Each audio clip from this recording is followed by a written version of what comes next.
Ertu á leið heim úr vinnu? Stilltu á FM 89,1.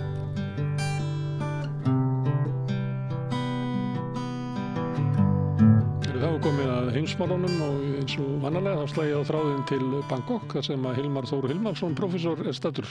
Vertu velkominn. Vertu.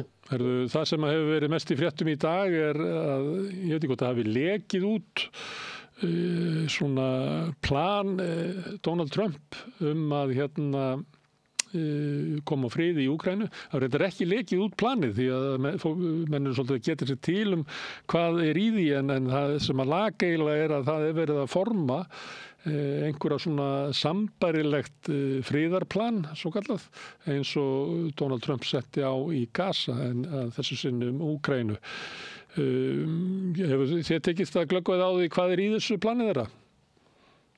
Nei, það er svo að segja, það hefur lekið út í fjölmiðla, ég meina BBC og í svona stór Financial Times og fleiri fjölmiðlum, Reuters, þá er talað þetta að það séu komnir ykkur 28 punktar og þú eins og varst að benda á varandi Gaza-svæði, þá voru ykkur 20 punktar sem síðan öryggisráðið búið að samþykkja, sem að vekur athygli vegna þess að það tók raunverulega ekki á stórum málunum eins og til þess að stofna sjálfstætt ríki á Gaza, en það er annar mál. En þarna sem maður hefur heyrt að þetta samkomulag, þetta 28 punktar, það sem hefur verið nefnt í fjölmiðlum er að Rússar fái allt Donbass, ekki bara þeir eru búin að taka meiri hluta Donbass, fái allt Donbass, að Úkraínumenn verði að skera niður í sínum herafla, þannig að hann sé ekki ógn við Rússland og slíkir hlutir sem að og náttúrulega hlutleysi Úkraínu, alls konar hluti sem að þykja vera svona hagstæðir fyrir Rússland og þetta talað þetta svona pro-Russian, þetta sé svona dragi taumi Rússlands. Ég hef ekki séð nema bara þessi eitthvað svona atriði nefnd sem öll eru mjög erfið fyrir Úkraínu að sætta sig við. Allt þetta, Zelenski hefur bara sagt stöðugt og aftur að það verði ekkert landgefið eftir og þú veist að Evrópa hefur verið að vinna í því að koma upp coalition of the willing, það er að segja viljugar þjóðir séu að senda hermenn eða þessi kallað á friðargæsluliða inn í Úkraínu. Það er allt tekið fyrir það. Það er talað eitthvað security guarantee frá Bandaríkjunum en það er erfitt að átta sig á því vegna þess að Bandaríkin ef þau fara að skila security guarantee eða gefa Úkraínu einhverju öryggistryggingu, alltaf þá að Bandaríkin að fara í stríði Rússland beint ef að verða átök þarna. Ég sé ekki alveg hvernig það á að ganga upp.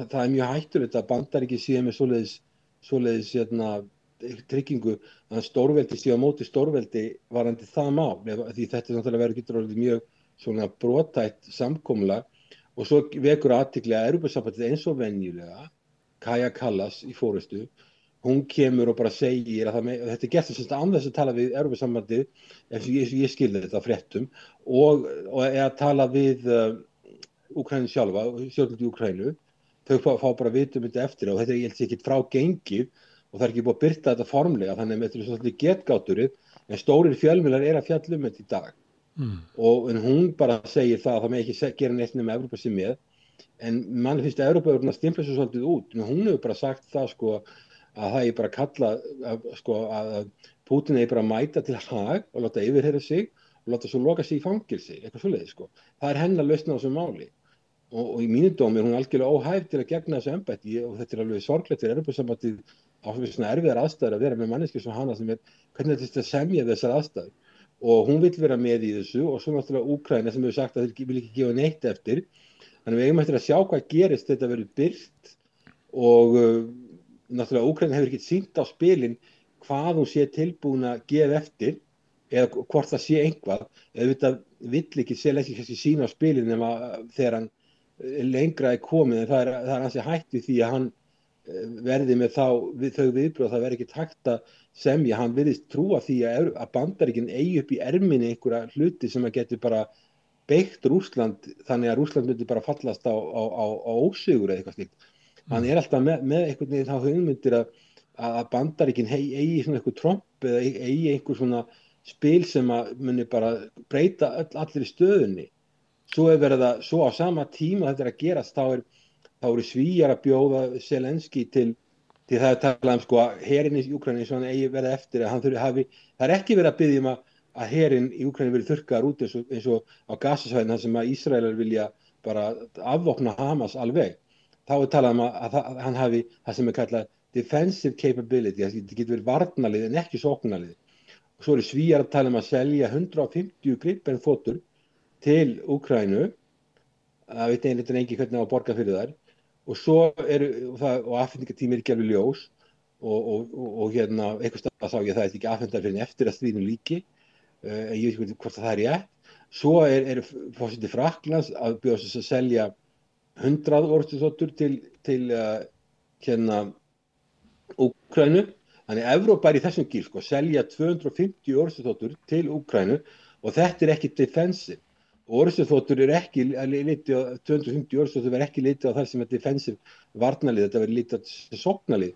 Þannig að sko Evrópa bara allt annarri blaðsíðu, gjörsamlega allt annarri blaðsíðu heldur en Bandaríkin. Og Bandaríkin að koma ykkur saman, og eins og þú veist þá sagði Donald Trump að hann myndi geta leyst þetta Úkraínustríð bara á einum degi eftir þegar hann væri komin í Hvítahúsið og sem hefur ekki gengið eftir. Jafnvel áður en hann kemur í Hvítahúsið.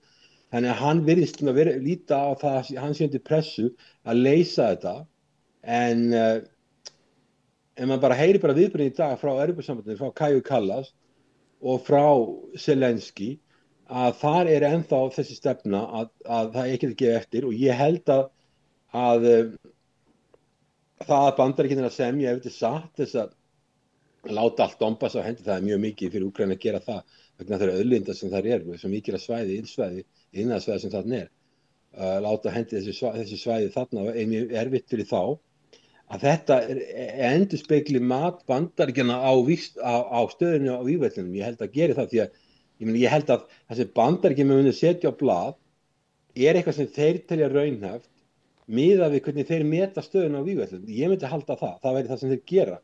Og þeir, með þetta, ef þeir ætla að fara að láta hendi ekki bara það svæði sem að Rússland er búin að taka, heldur meira, að þá sé það þannig að þeir meti stöðuna að það liggi á að semja og staðan sé slæm á vígvöllum. Ég meta þannig, þetta veit ég ekki, sé ekki í höfuð á þeim. Sko. En að einhver leyti þetta svona eins og endurtekið efni að einhvern tímann svona síðla vetrar að þá kom Trump með eiginlega þessa línu að neyða Úkraínumenn til þess að fallast á að það land sem að Rússar hefðu unnið að Rússar myndu halda því, og að eins og frekt var á fundinum í Hvítahúsinu þar sem að hann benti Zelenský á að hann hefði engin spil í hendi, að það er betra fyrir það að semja núna heldur en að semja seinna því að þú fær bara verri samningsstöðu. Þetta tók sig aftur upp í sumar í tengslu við Alaska-fundin. En í bæði skiptin fyrri hluta þessa árs að þá hefur Trump eiginlega hörfað tilbaka með þessar tillögur vegna þess að hann fær ekki stuðning Evrópu og Úkraínu við þær. Hann getur ekki tróðið þessu ofan í kokið á Úkraínu og Evrópu og hann hefur hrakist tilbaka með þetta.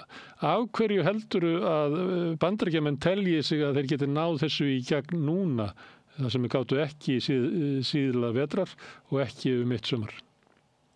Það getur verið metið það að staðan á vígvellinum í dag sé bara orðin miklu alvarlegri heldur en hún var þá, en það er alveg rétt að hann hefur komið með hugmyndi sem þau hrakist tilbaka með og Evrópa hefur bara sagt nei, og þú sérð sko þegar að við erum að tala um stór auka vopnasendingarnar til Úkraínu á sama tíma verið að reyna að semja. Þetta náttúrulega allt í það átt að halda stríðinu áfram, og sumir myndi segja það að Evrópa vilja halda stríðinu áfram, byggja upp sína heri og vona bara einhvern tímann að Rússland munir hrynja undir álaginu, en það er eins og Bandaríkin meti að það mun ekki gerast. En ég meina, ég veit ekki alveg sko hvernig maður á að lesa þetta. Ég meina, sko það kemur að því að það verður að semja þarna og að vera að senda inn vopn, og svo líka sagði forseti Frakklands með þess að 100 orrustuþotur og hann vill fá Evrópusambandið til að borga fyrir þetta. Sko, hann vill ekki taka þátt í þessu verkefni að kaupa vopn frá Bandaríkjunum, heldur vill hann selja orrustuþotur, 100 orrustuþotur. og hann annarkvæmt þetta Evrópusambandið að borga þetta sem þetta ekki fara að gerast eða bara að taka gjaldeyrisvara frá Rússlands í þetta. Ég veit ekki hvernig Svíar ætla að fá að borga fyrir 150 €. Þetta svona eitthvað svona skrítið sko hugsunargangur. Hver á að borga fyrir þetta? Og svo þetta þannig að það þessi 200 milljarðar, stundum við tala 300 milljarðar, 200 milljarðar sem í Brussel hjá Euroclear sem búið að frista, sem Rússar eiga, gjaldeyrisvarasjóð, að þá erum við að tala að eyða honum í marga ólíka hluti. Sko, það metið að Úkraína, ef hún heldur stríðinu áfram, að bara grunnþjónusta ríkisins, og þá ekki eitt velferðarkerfi á Norðurlöndunum, heldur bara grunnþjónusta ríkisins kosti sem vanti upp á hjá þeim 100 milljarðar á ári. Og það eru 26 eitthvað, það eru 26.000 milljarðar það ekki. Og þetta eru yfir 30 milljarðar á dag sem vantar. Og þá á að nota þessa peninga í það. Svo á að nota þá í að byggja upp Úkraínu, stríði loknu, svo á að nota þá til þess að kaupa vopn frá Frakklandi, kannski Svíþjóð líka. Þannig að þá þessi 200 milljarðar þeir verða þá að nota á mörgu sinnum í þess sama. Þannig að það ekkert vit í þessu sko. Fyrst átt að nota þess að byggja upp Úkraínu, núna á að kaupa vopn fyrir þetta og þá líka reka ríki. Og eða vantar 100 milljarðar ári til að reka grunnþjónustu hjá Úkraínu í ríki, það náttúrulega stór biti og það veit enginn hvernig það á að gerast og ég held að veri forsætisráðherra Tékklands nýlega og sagði að það veri eini raunhæfi möguleiki. Og hann sagði, já, lönd sem að ráðast á annað land þeim skylt að bæta fyrir það. En þarna erum eins og ég skilji þetta, þarna erum að ræða rekstur ríkisins. Þetta er ekki verið að nota þetta til þess að byggja upp Úkraínu. Þannig að Evrópusambandið greinilega hefur ekkert fjármagn í eitt eða neitt. Og þess vegna þetta það eina sem þeim dettur í hug. Og svo að eyða þessum 200 milljónum mörgum sinnum. Getur það ekki verið að eitt af því sem hefur breyst frá því í sumar þegar var ljóst að Evrópa vildi ekki fara þá leið sem að Trump lagði eftir Alaska-fundin. Að þá kom hann fram og sagði að Úkraínumenn verða þá bara að vinna á vígvellinum en við ætlum ekki að leggja neina peningin í það en Evrópa safnar saman peningum og kaupi vopn á okkur, þannig að þetta er bara gott mál fyrir okkur. Síðan kemur í ljós að Evrópu tekst ekki að safna peningum til þess að kaupa vopn og það alls konar sjónarmið þar. Það eru belgarnir vilja ekki taka þennan gjaldeyrisvarasjóð Rússa vegna þess að það myndi líklega þýða að enginn myndi treysta belgísku bönkum í framtíðinni.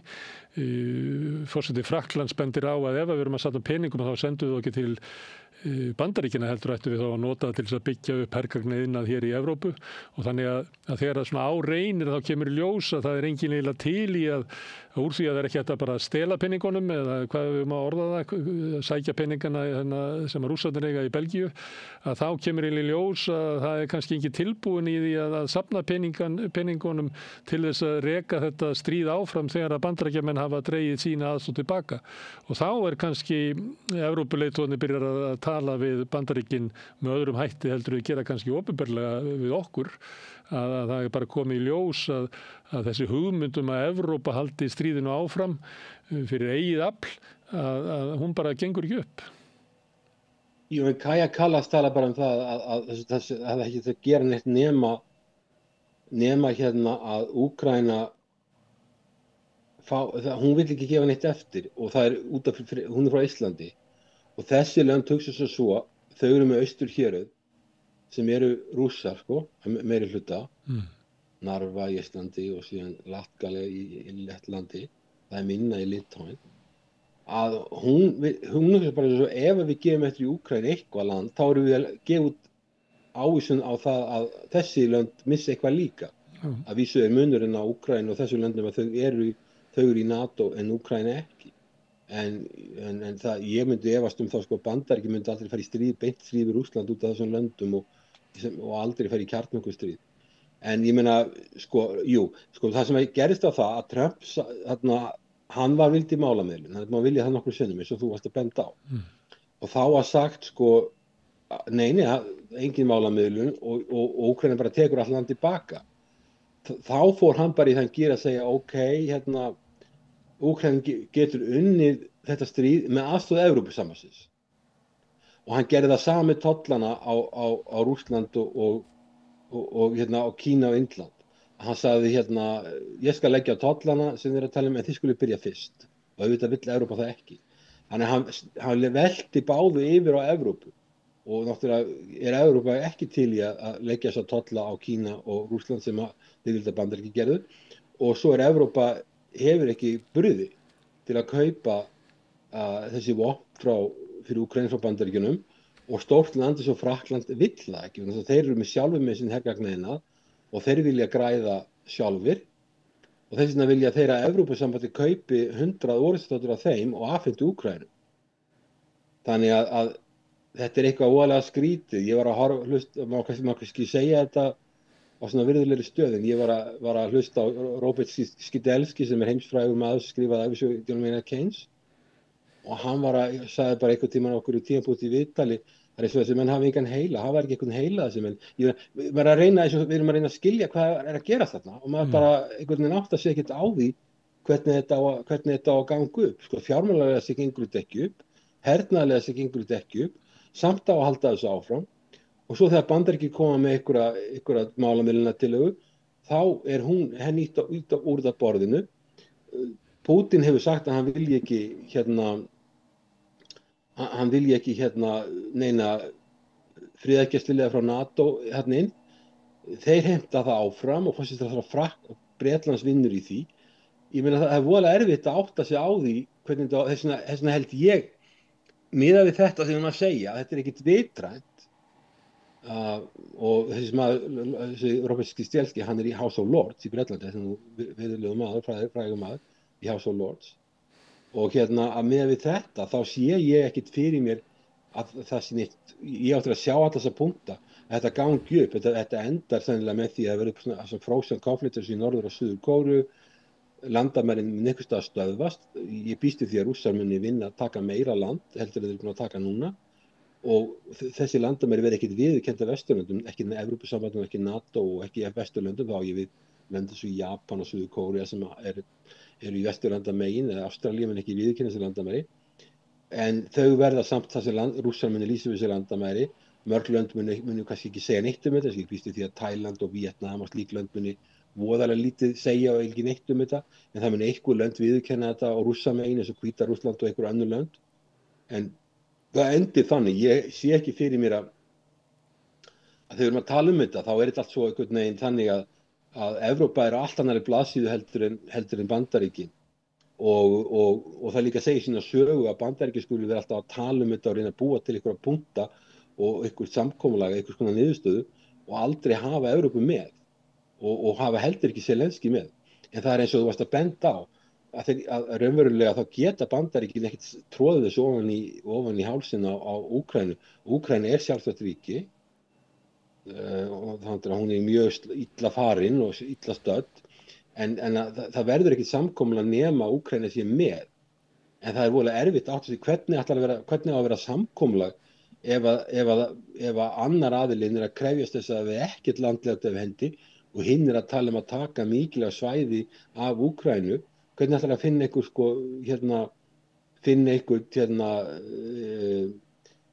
einhverja málamiðlun í því. Svo fyrir utan þetta að þá var náttúrulega eins og við vitum talað að Úkraína færin í NATO í 17 ár og svo bara allt í einu búið að blása það af og núna verið að tala að Úkraína færi inn í Evrópusambandið eins og sé bara að fara að detta þangað inn sem alveg fáránlega hugmynd. Það líka fáránlegt, það var alveg fáránlega hugmynd að Úkraína verið að fara inn í NATO, það hefur við sagt, við höfum talað um þetta í nokkur ár þessari stöð. Það hefur alltaf áfællist fáránlega hugmynd. En það líka fáránlega hugmynd að Úkraína sé að fara að detta inn í ESB. Það eins og þetta sé þetta er verið önnur gulrót til að halda stríðinu áfram og hvort að Evrópa er að reyna að vinna tíma með þessu og undirbúa sig og svo framvegis. Það er erfitt að skilja þetta en allavega ég skil sjónarmið Bandaríkjanna að vilja binda enda á þetta og það að þeir skuli leggja þetta til segir mér að þeirra mat að staða Úkraínu sé ekkert góð á vývillinu og þeir vita meira en það heldur en nokkur önnur þjóð, held ég. Þannig að þannig er þetta. En ég meina, ég sé ekki fyrir mér eins og þú ert að benda, þetta er svo langt á milli aðila, breytt bil, að það sé engin leið að brúa þetta, maður sér ekki fyrir sér að það sé hægt að brúa þetta. Nema það, eins og þú ert að segja, að það sé búið að Evrópa sé farin að átta sig og sé búin að segja hérna Trump eitthvað sem okkur hefur ekki verið sagt. En þá, af hverju þá Kaja Kallas að tala svona harkalega til Rússlands og líka eins og forseti Finnlands alltaf að senda ykkur skeyti sem að mér finnst vera skrítið þegar forsetar Finnlands hafi ekki verið svona senda ykkur skeyti til Pútín. Þetta allt gert til þess að sko að bara hella bensín á eld. Það ekki gert til þess að reyna að lægja öldurnar og finna einhvers konar samningsflöt á þessu máli. Þetta sé merki þess að séu einhver svona átök innan Evrópu að það séu sjónarmið Finna og Eystrasaltsríkjanna og kannski Póllands þeirra sem að upplifa mestu ógnina frá Rússlandi að þau séu að hamra á sínu sjónarmiðum vegna þess að kannski eins og Frakkar eða Ítalir eða Spánverjar og kannski Slóvakar og hvað fleiri eru svona líta á það að sé bara vandamál, öryggisvandamál fyrir sig að verði í stríð sem að þarna haldi áfram mörg missir enn að það sé langt besta út frá öryggissjónarmiðum Evrópu að þessu stríði linni. Já sko, málið það að þú sérð það eru löndi sem að pressuðu mest á það að Úkraína færi inn í NATO voru Pólland og svo Eistland, Lettland og Litauen og þau höfðu George W. Bush með sér. Þau voru aðal höfundar þeirra hugmyndar. Þau ráða mjög miklu, bæði innan NATO og ESB. Svo þegar að Angela Merkel 2021 ætlaði að fara að reyna að semja við, tala að finna ykkur nýja leið til semja við Rússa og tala við Putin, þá voru það nákvæmlega sem löndin sem sagði það þýðir ekki að tala við Putin. Eina sem getur gert Putin að vinna á vígvöldum. Vinna sigur á vígvöldum. Þú getur ekki samið við Putin. Sömu löndin aftur. Og þau hafa eins og þú veist að þú hefur hvert land framkvæmdastjóra commissioner í framkvæmdastjórn Evrópusambandsins og Eistland hefur Kaju Kallas sem er sko fer með utanríkis- og öryggismál og svo það er Litái sem fer með skal ég segja þér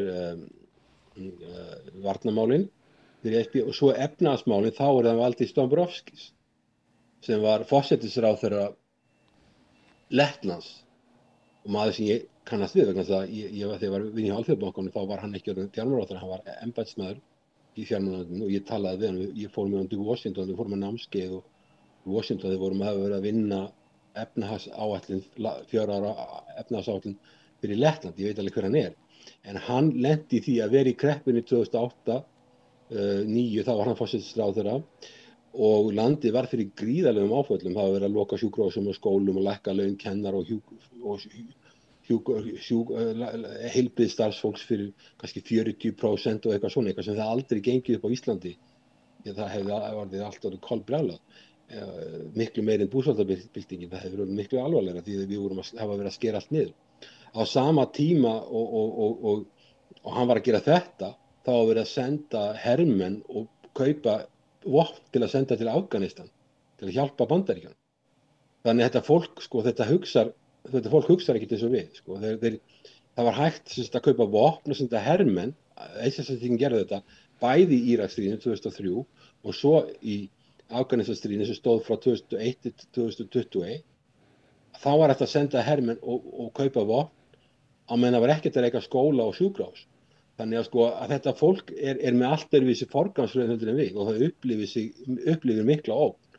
Og á þessum tíma þá tapaði Lettland og þessi lönd gríðarlega miklum fjölda fólks vegna þess að það var svo mikil harka og þetta er svo ófjölskylduvænt og þá skreppa saman hagirni, það búið að missa í allt missa megnið þessu unga fólki sem var best menntað og það var hreyfanlegast og flutta annað og það gerði það og það gróf undan hagkerfi þessara landa, þannig að það útilokað að taka velferðarkerfi, þú er búin að missa rjómann, það er að segja yngsta fólki sem er líklegast, er best menntað og er líklegast með að geta menntað sig og farið geta menntað sig og verið að sæmja góðum launum og borga eitthvað skatta og ég veit bara þegar ég hef verið að kenna í Lettlandi var að kenna á þessum tíma þá var allan nokkur nemandi sem ekki var að undirbúa það að fara úr landi eftir að þeir voru búin að fá sína pappíra frá skólanum þegar þeir útskrifast. Þannig að þetta er svona mikil harka í þessu máli og svo núna þessi lönd stöðugt að predika að það sé bara yfirvofandi innrás. Og myndir þú til dæmis, svo segja við skiljum bara ekkert í því af hverju ekki erlendir fjárfestar að koma hingað.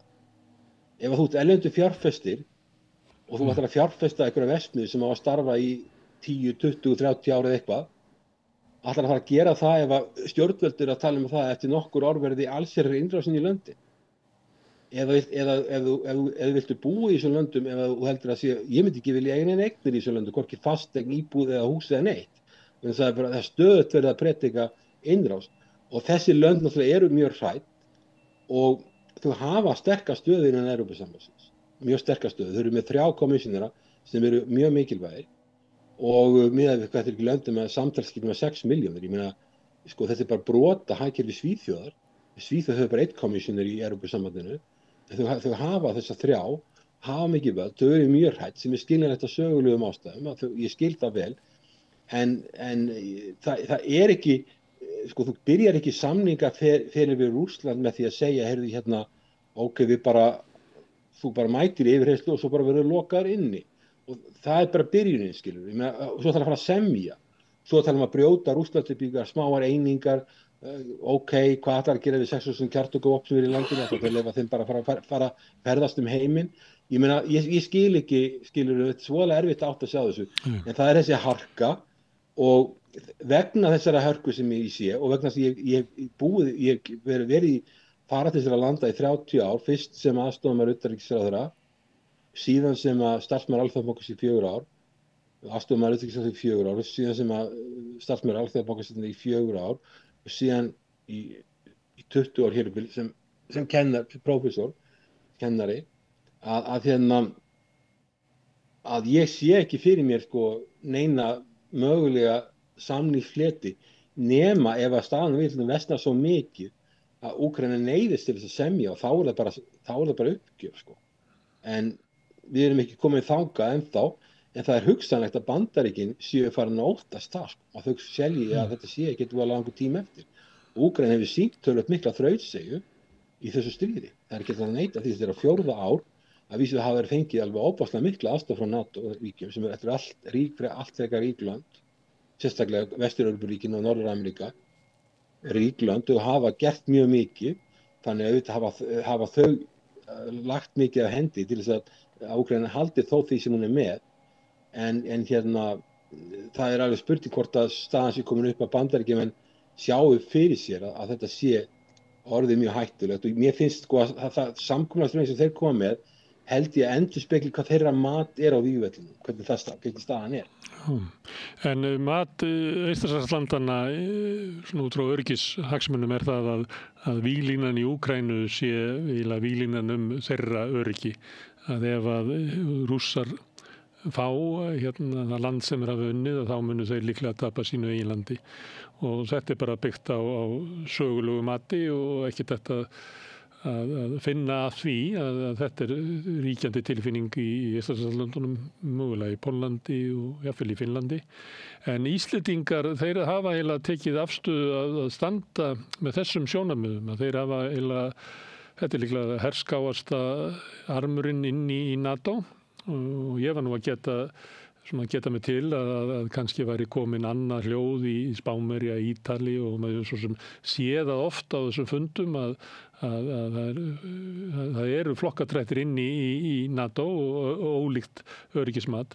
En af hverju hafa Íslendingar kosið að stilla sig þarna upp með Eystrasaltslöndunum ásamt Norðurlöndunum sem hafa verið eiginlega með sambærilega afstöðu á Eystrasaltslöndin?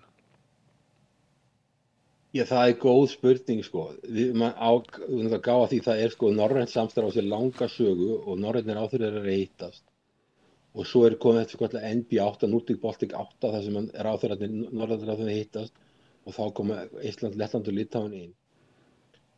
Og það er eins og afstæð Íslands til þess að máls móti svolega mikið af þessum samskiptum. Að þessum samskiptum við Eystrasaltsríkin. Og líka það af því að þessi lönd eru öll með her en við ekki, að þá fer Ísland á fundi og gerir bara eins og þau því það ekki búið að móta neina stefnu hvernig við erum NATO-ríki og við höfum tekið þátt í borgaralega hluta NATO en ekki hernaðarlega hluta NATO. En ef að íslenski ráðherrann mætir á fundi og það ekki búið að hugsa hvernig við ætlum að sinna þessum borgaralega hluta, að þá eldir bara Ísland hinlöndin og bara borgar inn á einhvern reikning fyrir vopnum eins og til Tékklands og fleira. Það bara verið að elta þessi lönd og þess vegna þegar þú ert ekki búin að vinna heimavinnuna þína, þú veist ekki hvernig þú ætlar að koma inn með aðstoð, gerir bara eitthvað og eldir bara hina og sendir bara, þeir bara einhverja millifæslur og borga inn á einhverja reikninga, frekar en að Ísland komi bara með eitthvað prógram og segja við erum herlaust landið, við erum með framlag, ekkert öðruvísi en þið, en við erum bara ekkert síður en þið, en við erum bara með öðruvísi tegunda framlag, þið erum ekki með her. Og það held ég myndi allir skilja. Það er bara, en svo hafa stjórnvöld tekið þessa stefnu og svo held ég að Ísland, margir Íslendingar viti bara voðalega lítið Úkraínu, hversu spillt landið er og hversu veikt það er, hversu hættulegt það er að vera með svona land eins og Úkraínu við landamæri Rússlands sem að stofnarnir þeirra svona veikar og Zelenski og þeir sem hafa verið til völdan hafa verið með svo mikið óraunhæfar hugmyndir.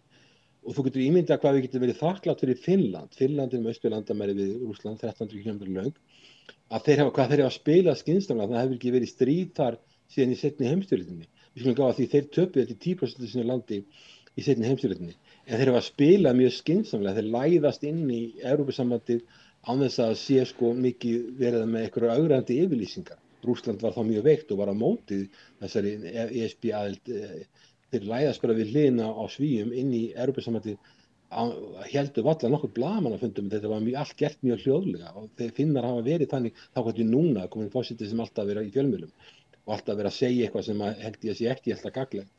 En þeir gerðu þetta, Finnarnir, en náttúrulega við maður aðtóða það að Úkraína var bara failed state. Þetta er land sem að hagkerfi minnka á 30 árum, þeir töpuðu 11 milljónum manna fyrstu að 30 ár sjálfstæðis, það var gríðarlega mikið spilling og vandamálarna, þó að þessi land sem er milli Evrópu og Asíu mikla mögulega, getur verið brú milli Asíu og Evrópu og á miklar auðlindir sem að Bandaríkin hafa verið að sækjast núna í, ekki bara Rússar, fá þau sem endurgreiðslu og hefur langað iðnaðarhefð, hefur sennilega besta landbúnaðarland í Evrópu með svo svörtu mold, sennilega besta í Evrópu í landbúnaði. Þetta er land sem hefur gríðarleg tækifæri og hafði gríðarleg tækifæri og svona í Donbass og svo svæðum þarna kol og alls konar málmar og verðmæti sem þarna eru aðgangur á Svartahafinu og allt þetta sem þeir hafa. Þannig að þetta er land sem hafði mikil tækifæri en þau fóru öll fyrir bí og þeir náttúrulega hafa ekkert haldið vel á sínum málum líka að láta samfæra sig það fyrir 17 árum að þeir veru bara dettin í NATO. Og þegar þetta var algjörlega óraunhæft og svo bara er barist og svo er bara sagt allt í eins og forseti Bandaríkjanna sem leiði í NATO og þess við bara gleyma þessu, skilur. Þeir eru búin að færa fótnir og ég þarf ekki að telja hvað margir hefa látist en þeir fáið þetta ekki og þetta var svona kannski algullutin fyrir þá. Núna þess að þeir verið að tala um að þeir fari inn í Evrópusambandið, sem Litáin hefur sagt bara að þeir eru bara að fá að fara inn í Evrópusambandið núna og þeir með aðtóða það Eystrasaltsríkin hafa öll verið að þiggja styrki frá Evrópusambandinu. Þetta er lönd sem hafa ekki verið að borga þarna, þau borga inni, þau fá miklu meira tilbaka. Þau hafa öll verið að þiggja mjög mikið af peningum frá Evrópusambandinu. Náttúrulega ef Úkraína færi inn þá myndi þetta þurrkast út af sem þau eru að fá. Því að styrkir sem lönd fá í Evrópusambandinu þeir eftir meðaltekjum. Fátækustu löndin fá mest og ríkustu löndin borga inn í þetta sjóði og svo er þetta millifært, þetta er kallað solidarity, það er verið að hjálpa löndum sem eru fátækri, þannig að þetta myndi aðstöðum þessi lönd, Ísland, Lettland og Litáin þurrkast út, held ég ef Úkraína fær inn. En þessi lönd er að heimta þetta, en það er alveg ljóst að þeir sem borga fyrir þetta, ég með Eystrasaltsríkin getur myndið að tapa sínu styrkjum, en þeir sem borga fyrir þetta þyrfti að vera stóru löndin eins og Frakkland, aðalega Þýskaland, Frakkland, Ítalía, Spánn og þessi lönd. Þau eru bara ekkert í stakk búin til að borga nokkuð skapaðan hlut. Þú sér það þegar vera á að fara að skrapa saman 200 milljarða alltaf á Úkraínu, þá dettur mönnum ekkert í hugan en að taka peninga sem eru inn í hjá Euroclear í Brussel. Og þetta er náttúrulega, og belgarnir þori ekki að gera neitt því þeir halda að Rússland bara stemt þeim fyrir dóm og fengi á dæmda til að borga bætur og annað. Fyrir utan það að þetta er náttúrulega bara akt og vor, þetta er bara stríðsyfirlýsing að taka peninga þrösutæki eins og gert er þarna og þetta er bara litið þannig á það. Fyrir utan það að þetta myndi draga úr trausti Bríklandin myndu ekki valla geta verið með nokkra peninga í vestrænum bönkum átt við ef þú lendi í einhverjum ágreiningi, eins og segir Suður-Afríka, núna er komið harðan ágreining við Bandaríkin og Bandaríkin getur krafist þess að Evrópa veiti Suður-Afríku refsiaðgerðum. Þá væri þeir peningar farnir. Fyrir utan það að þá eru einkaaðilar, eftir sem ég best veit, frá Vesturlöndum sem eiga eignir í Rússlandi. Þannig að það spyrir ekki, hvað gera Rússar? Ef að þeir telja þetta ólöglegt og þeir segja að þetta er bara akt of war, þetta er bara stríðsyfirlýsing á okkur ein að taka þessa peninga, taka þá Rússar allar eignir vestrænna íbúa, vestrænna fyrirtækja, bara eignanámi í Rússlandi.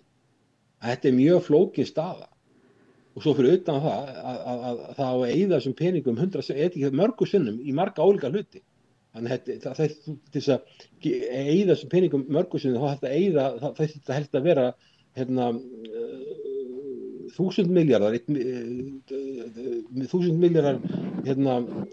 dollar en ekki 200. Þannig að þetta er allt voðalega skrítið mál og það er líka þegar þú komið 27 manns inn í herbergi í Evrópusambandinu sem að tala þarna og ákvarðanir taka mjög hæg og menn misjafnlega upplýstir, þá er nú ekki alltaf burðu niðurstaðan, eins og þú sér.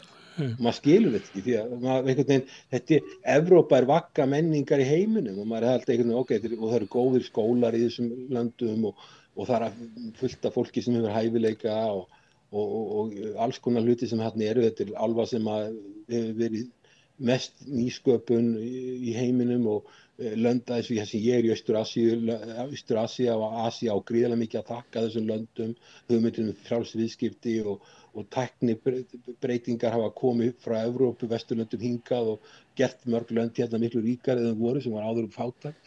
En samt er útkoman svona algjör vitleysa að því manni virðist og með Ísland, mér finnst, ég held að Íslendingar hafi ekki, ég hef kennst fyrir Sovétríkjunum í gegnum Eystrasaltsríkin með 30 ára samstarf við þau náttúrulega áttu líka að glíma við spillingu. Til dæmis, ég tók þátt í því að setja fót í Lettlandi stofnun sem tókst á við spillingu og þú veist hvernig þetta var núna að það eru 2 stofnanir í Úkraínu sem eiga að takast á við spillingu og Zelenský vildi taka sjálfstæðið af þeim. Þannig að ég séð þetta en ég er ekki viss að Íslendingar sem vonir átti sig kannski alveg á þessu og allra síst Bandaríkjamenn sem myndu margir verið í vandræðum með að finna Úkraínu á kortinu. Margir Bandaríkjamenn eflaust halda það að Úkraína hafi bara verið bara fínt lýðræði, bara eins og Svíþjóð eitthvað og bara flott lýðræði.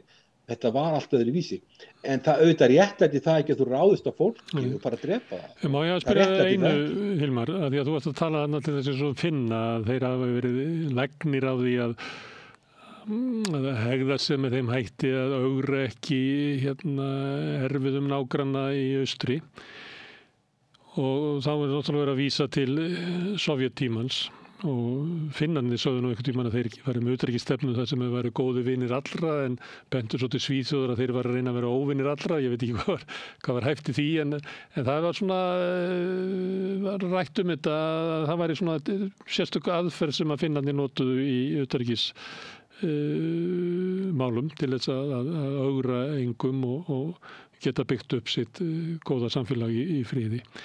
Má ekki vera að ógnin í austri og þannig held ég að margir Finnar myndu segja í dag, hún er bara miklu meiri núna heldur en var þá, þannig að aðferðina sem við notuðum á Sovéttímanum, að þær dugu ekki lengur vegna þess að nú er Rússland komið í árásarham og við verðum að beita vörnum okkar með allt öðrum hætti. Hvað myndur þú segja við svona vangaveltum? Og Rússland, þegar Finnland fór inn í Rússland, þeir notuðu tækifæri þegar Sovétríkin hrundu í desember 1991 og þau voru komnir í 95. Mjög fljótt. Og þau gerðu þetta bara með Svíþetta fór inn leið. Þá var heimurinn minna hættulegur, Rússland var minna hættulegur, því það var í rúst eftir að Sovétríkin féllu. Þeir notuðu tækifæri, þeir var algjörlega kalkjulega þegar það finna hann. Þeir vissu alveg hvað það voru að gera. Og þeir fóru inn á alveg hárréttum tíma. Úkraína hins vegar er ekki að fara inn á réttum tíma. Varðandi Finnana þá hafa þeir verið hlutlausir að því leyti að þeir voru í miklu viðskiptum við Rússland og Sovétríkin. og nokkuð góð samskipti við Sovétríkin. Líka góð samskipti við Evrópusambandið og svo eru þeir aðilar og hafa líka haft góð samskipti við Bandaríkin. Þannig að þeir voru svona ekki ofgóðir vinir sko það svona lítið land þarf að passa sig að eiga vini en vera ekki ofan í einum þeirra of mikið. Þú verður að passa þig að vera ekki of náinn neinum. Og að því nefndi Finnland, ég nefni eitt land sem ég nefndi áður sem Víetnam, sjá það, sko þeir út úr Suður-Kínahafi, þá er svakalega spenna milli Kína og Filippseyja. Filippseyjar eru komnar algjörlega í fangið á Bandaríkjunum. Og Bandaríkjamenn, Kínverjar beita Filippseyjar mjög hörðu.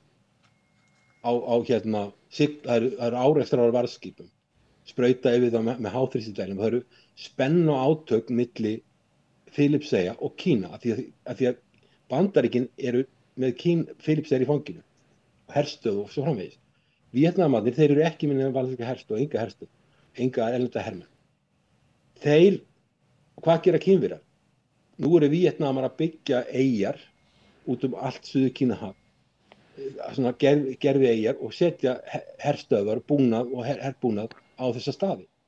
Hvað gera Kínverjar? Fara þær að sprauta vatni yfir það eða sigla þær á varðskipin þeirra eða herskipin? Nei, þeir gera ekki neitt. Þeir mótmæla með almennum yfirlýsingum en þeir gera ekki neitt í alvöru. Þeir beita Víetnam með engu hörðu. Hvers vegna? Vegna þess að Víetnam hlutlaust og þeir geta dansað á milli Bandaríkjanna, Kína og Rússlands. Þeir kaupa vopn frá Rússlandi, voru að panta 40 nýjar orðstóttur frá Rússlandi núna, að vinna í því. Bandaríkjamenn hafa verið að senda, Hegseth var í Víetnam bara nýlega og var að reyna að selja þeim vopn og það gekk nú eitthvað brösulega. Það voru aðalega þyrlur og flutningavélar. En hann vildi selja þeim vopn og þeir voru eitthvað að skoða þetta til land sem eru töluvert stórt hagkerfi. Og Kínverjar eru í þessum gríðarlega miklu viðskiptum við Víetnama. Þannig að þeir eru í sambandi við alla en þeir passa sig að vera ekki of nálægt neinum. Ef að Víetnam myndi hleypa, myndi segja bara, nú ætlum við bara að fara í bandalag við Bandaríkin og bara vera með herstöð frá Bandaríkjunum eins og Filippseyjar, þá eru líkur að því að Kínverjar færu að beita á mikilli hörku, ráðast kannski á þessari eyjar þeirra, eða beita á hörku á Suður-Kínahafi. Fyrir utan það að þá eru lönd eins og Indónesía og Malasía búin að segja það ef þið eru á mikið læti á Suður-Kínahafi þá bara fyrir við að fara í heræfingar með Bandaríkjunum og gera alls konar hluti með þeim sem við hefum ekki gert áður í neinum svipuðum mæli. Þannig að þarna er hlutleysið að þeir eru að dansa á milli þriggja ríkja, eitt annar ríki er komið of nálægt Bandaríkjunum sem því það þeir eru beittir miklu meiri hörku og Finnar náðu svolítið að dansa svona á milli, sko, þeir fara inn í Evrópusambandið, þeim hefði aldrei átti til að fara fyrst inn í NATO og svo inn í Evrópusambandið eins og Úkraína. Og þeim hefði aldrei átti til að eins og 91 að fara inn í NATO. Það hefði aldrei verið á borðinu. Þeir vilja fara frekar í Evrópusambandið sem snýst meira miklu efnahagslega samruna. Slíka hluti gera þeir. En þeir fara ekki í NATO fyrir löngu seinna, 2023 eða hvað, það eitthvað svoleiðis. Já, sama tíma og Svíþjóð. Já, Svíarnir fara árið seinna því að Tyrkir voru, en þú sér að Víetnamarnir, þeir verða ekki fyrir aðkasti eins, Kínverjarnir eru fúlir við og þeir segja þeim að þetta sé óþolandi og allt þetta, en þeir nefna ekki Víetnam í þessum yfirlýsingum sínum. Þeir bara segja almennt sér, en það kemur ekki til sambærilegra árekstra á milli landana vegna þess að þeir vilja, hugsa svo, ef við verðum óharðhendir, þá er þetta land bara komið inn á borð, eða inn í fangið af Bandaríkjunum, 100 milljónir manna sem er með Norðurlandameri við okkur og fyrir utan það að ASEAN-löndin, Bandaríkin hafa alltaf viljað að ASEAN-löndin sem er núna 11, þegar East Timor var að fara þarna inn, alltaf vilja þau taka harða afstöðu gegn Kína. Alltaf. Og varnarmálaráðherra Bandaríkjanna var á fundi hjá ASEAN og Trump mætti það líka og þá var hann að tala að ASEAN ætti að taka harða afstöðu gegn Kína. En löndi vilja það alls ekki. Þau vilja alls ekki taka harða, því þau eru í miklum viðskipti við Kína og svo eru þau fjárfestingar á Bandaríkjunum, en þau eru líka í þessari stöðu, þau vilja ekki taka afstöðu með neinum. En þetta náttúrulega mjög vandasamt mál að gera, en þetta miklu skynsamlegri niðurstaða. Þess að Úkraína, hún tekur mjög harða afstöðu og greinilega sko bara algjörlega í bandamaður Bandaríkjanna og NATO og Evrópu, en náttúrulega í stríði við Rússland og sambandi við Kína mjög slæmt. Þannig að þeir eru...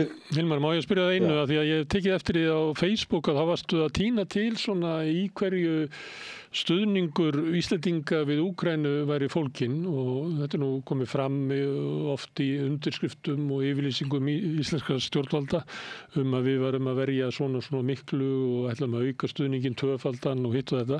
En ég tók eftir því að þú áttir í svolítið erfiðleikum með að raunverulega tína það til í hvað peningarnir höfðu farið.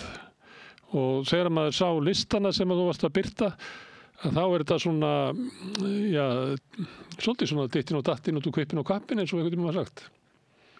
Já, það þarna, svo fór ég líka inn á utanríkisráðuneytið, skoðaði þetta og líka utanríkisráðuneytið, og þar, ef þú ferð inn á utanríkisráðuneytið, þá sérðu að það listið þarna yfir sem að nær frá 24. febrúar 2022, sko innrásinni gerð á þeim tíma, og til 2025, 11,5 milljarður, og þarna vantar inn sko vantar inn þarna tíðanbilið frá febrúar til nóvember á þessu ári, og þar meðal loforðum að við ætlum að kaupa vopn frá Bandaríkjunum í þessum pakka til upp á 63 milljarða í heild með Norðurlöndunum og Eystrasaltsríkjunum. Það vantar það inn og eflaust vantar eitthvað fleira. En jú, það sem að ég að segja, sem að ef maður skoðar listan frá utanríkisráðuneytinu, þá þetta voðalega mikið, ef maður skoðar hernaðaraðstoð, þá voða litlar upplýsingar þetta. Það einhver stuðningssjóður til Atlantshafsbandalagsins eða NATO fyrir Úkraínu, 945 milljónir króna. Svo einhvern frumkvæði Danmörkur að styðja úkraínskan hergagnaðina, 800 milljónir króna. Og svo stuðningur við bresk stjórnvöld í Úkraínu, 728 milljónir. Svo þetta frumkvæði Tékklands kaupa skotfærum líka. Þannig það alveg á hreinu hvað það en maður veit ekki hvað þetta hvað þetta sjóður breskra stjórnvalda, hvað þetta? Þetta vopn? Þetta talið undir framlag til varnartengdu stuðningur. Maður veit ekki hvað þetta og svo ef þú skoðar mannúðaraðstoðina, þá þetta myndarlegt framlag til orkumála, sem hefur verið mikið fjör á því sviði í Úkraínu. 1,4 milljarðar króna sem hafa farið jafnvirði héðan til orkumála, eitthvað að því fór til Sameinuðu þjóðanna, stofnun sem reyndar ekki mjög þekkt fyrir að vera með góða fjármálastjórn. En Úkraínumenn þurfa mikinn stuðning í orkumálum því að það verið að brjóta niður eiginlega kerfið þeirra dagsdaglega. Já, ég alveg sammálaður í því, en það hins vegar lakara ef þessum peningum stolið. Og þeir finnast í búntum heima hjá ráðamönnum, í einhverjum þykkum búntum sem á að greinilega setja í ferðartöskur og fara á landi. Þannig að það nú kannski skiptir máli þá að peningarnir rati þangað. Ég alveg sammála því þetta mikilvægur málaflokkur, en þarna vantar eftirlit. Svo líka varðandi mannúðarstöð, þá verið að leggja þetta 2,2 milljarða inn á reikning Alþjóðabankans, og svo þetta mannúðaraðstoð sem aðalega ýmsar stofnanir Sameinuðu þjóðanna, 1,2 milljarður þarna, það sem eru nefndar ýmsar stofnanir Sameinuðu þjóðanna, mannúðaraðstoð, verkefnum með jafnréttismála sem fara líka til Sameinuðu þjóðanna, 488 milljónir, og svo framvegis. Og Þannig utanríkisráðuneytið bara að leggja inn á ýmsa reikninga, utanríkisráðuneytið ekki sjálft með neina svona verkefni þarna? Nei, þetta sýnir algjört metnaðarleysi. Þarna eru 11,5 milljarður íslenskra króna sem sent út í gjaldeyri sem að fer að mjög litlu leyti til Íslendinga. Þetta fer bara til útlendinga sem þurfa að hugsa fyrir okkur, framkvæma fyrir okkur, og við bara borgum. Og sko fyrir Ísland sem náttúrulega í NATO, reyndar höfum við enga skyldur gagnvart Úkraínu út af NATO, því Úkraína ekki í NATO, en segjum bara svo, tökum þóttu borðinu, við ætlum að styðja Úkraínu af siðferðilegum og mannúðaraðstoð, þá ætlum við að styðja Úkraínu þó hún sé ekki í NATO og að því að hún var að sækja NATO, eitthvað svoleiðis. Segjum að við gerum það, segjum að við ætlum að vera með Norðurlandanum í þessu bara að því að við viljum við erum bara að vera góðir aðilar í hópnum og við ákveðum að gera þetta. Að þá þetta allt saman meira og minna bara millifærslur á einum reikningi yfir í annan. Það er voðalega sko, ef að við værum við mótaða stefnu, á hvaða stigum ætlum við að veita aðstoð, hvers konar aðstoð ætlum við að veita, hvaða fyrirtæki og stofnanir á Íslandi geta komið að þessu stutt þetta, hvaða okkar fólki hefur þekkingu til að vinna svona hluti og við séum að hugsa sjálf út frá með okkur eigin haus, hvernig ætlum við aðstoða, hvar ætlum við að fá aðfengin, hvaða mannafla ætlum við að nota. Í staðinn fyrir að gera það, þá þetta bara peningar sem fara til þess að greið sem eru millifærslur til einhverja erlendra stofnana, alþjóðastofnana og þeir þurfa að ráða fólk til að vinna þetta og þetta eru nánast allt útlendingar og þeir kaupa samkvæmt innkaupareglum, útboðsreglum á alþjóðamarkaði eitthvað og og svo framvegis, þannig að þeir hugsa þetta fyrir okkur, þeir framkvæma þetta fyrir okkur og þeir kaupa aðföng einhvers staðar erlendis frá. Þannig að þetta voðalega lítill metnaður og við auðvitað hefum þurft að vera með eitthvað á hreinu hvernig ætlum við sem NATO-ríki sem hefur verið að taka þátt í borgaralegri aðstoð NATO og borgaralegum stuðningi NATO, þó þetta sé ekki NATO-ríki, eða við ætlum að aðstoða eitthvað annað land sem er búið að ráðast á, í vandræðum eins og Úkraína og bara undir árás, hvernig ætlum við aðstoða þetta, hvaða stofnanir ætlum við að nota og hvernig og hvaða mannafla höfum við og á hvaða sviðum ætlum við að sérhæfa okkur. Ef þú ert ekki með þetta á hreinu og veist ekki hvað þú ætlar að gera og það er enginn búinn að hugsa þetta og það er ekki stofnanakerfi til og það er engar hugmyndir til, að þá endar með því að millifæra inn á reikninga hjá Sameinuðu þjóðunum, hjá Alþjóðabankanum og hjá einhverjum breskum sjóði og hjá Atlantshafsbandalaginu og hjá einhver frumkvæði Danmerkur varðandi hergagnaiðnað og stuðningssjóður breskra stjórnvalda. Það endar með því og mér finnst þetta ekki sýna mikið metnað. Nei, við látum þetta vera, setjum kommu og heyrum svo kannski aftur í næstu viku. Þú verður einhverjar vikur í viðbót í Bangkok? Ég verð til 15. desember. Já, það verður gaman að við höfum heyrast í gegnum Zoom fyrir þann tíma en það verður gaman að fá þig í stúdíóið þegar þú kemur til landsins. Já, sömuleiðis, hlakka til þess. Takk fyrir.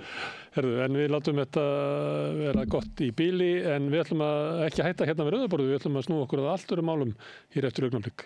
Við lifum á tímum þegar þörfin fyrir opna og gagnrýna umræðu brýnni en nokkru sinni fyrr. Ég heiti Ólína Kjerúlf Þorvarðardóttir og ég styð og vel samstöðina, sjálfstæðan og óháðan fjölmiðil. Öflugur og ódýr auglýsingamiðill 40.000 manns sjá eða heyra þætti samstöðvarinnar í hverri viku. Ef þú vilt auglýsa, sendu póst á samstöðin@samstöðin.is.